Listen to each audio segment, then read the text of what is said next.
beliau naik ke Tur Sina, naik ke Bukit Sina, beliau berdoa, ya Allah, aku ingin melihat cahayamu, aku ingin melihat zatmu, aku ingin melihat wajahmu ya Allah. Apa kata Allah? Wahai Musa, kau tidak akan sanggup, kau tidak akan kuat untuk melihat cahayaku wahai Musa. Ketahuilah, antara diriku dengan hamba-hambaku ditutupi dengan 70.000 hijab, 70.000 penghalang yang menutupi antara diriku dengan hamba-hambaku. Al-Imam Ghazali menjelaskan, penghalang Allah itu Allah ciptakan dari cahaya, dari air, dan dari kegelapan. Di dalam penghalang Allah ada suara gemuruh air, ada suara air yang sedang mengalir. Itu dalam penghalang Allah. Andaikan saya dan kalian manusia biasa, Allah perdengarkan telinga kita ini untuk bisa mendengar suara air yang ada dalam penghalang Allah, saking ketakutan hati kita ini akan copot dari badan, hati kita ini keluar sendiri dari badan, saking dahsyat penghalangnya Allah. Andaikan Allah buka satu penghalang, Allah perlihatkan kepada gunung, gunung akan hancur tenggelam, tidak akan muncul sampai datangnya hari kiamat. Apa kata Allah? Wahai Musa, 70.000 penghalang ini tidak akan aku buka untuk siapapun kecuali untuk Muhammad dan untuk umat Muhammad. Apa kata Nabi Allah Musa AS? Ya Allah, kalau begitu jadikanlah aku bagian daripada umat Muhammad. Nabi Musa ingin menjadi umat Nabi Muhammad.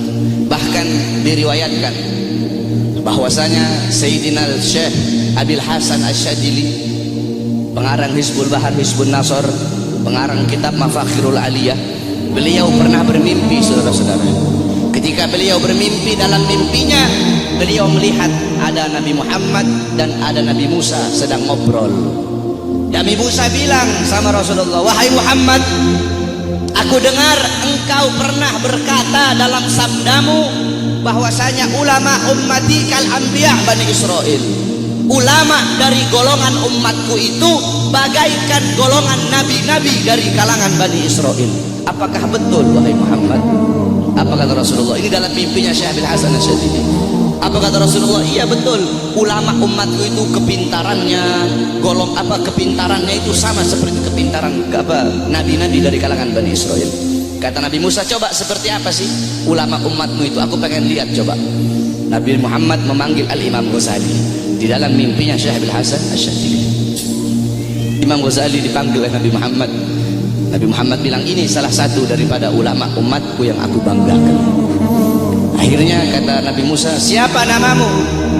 Kata Imam Ghazali apa? Ana Muhammad bin Muhammad bin Muhammad. Kata Nabi Musa, stop. Wahai Rasulullah, ini kamu bilang pinter. Saya nanya siapa namanya, dia jawab Muhammad bin Muhammad bin Muhammad. Kalau dia pinter cukup dia jawab Muhammad. Stop, sudah, nggak usah dia bilang Muhammad bin Muhammad. Saya nggak nanya nama bapaknya, saya nggak nanya nama kakeknya.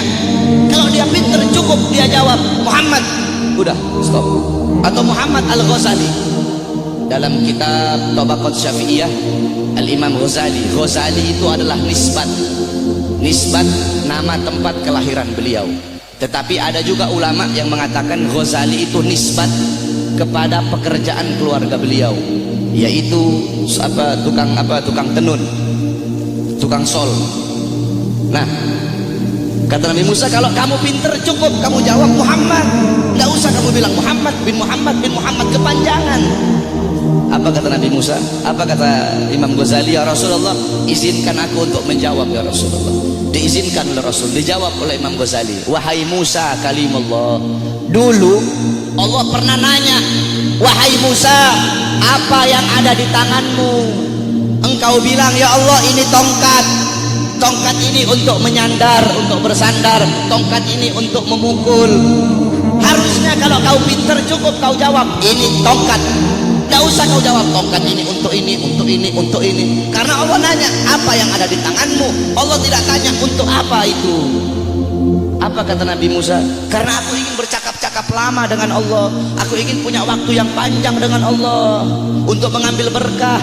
Apa kata Imam Ghazali? Begitupun aku jawab dengan jawaban yang panjang untuk bercakap-cakap lama denganmu agar mendapatkan keberkahan darimu yang pernah berbicara dengan Allah.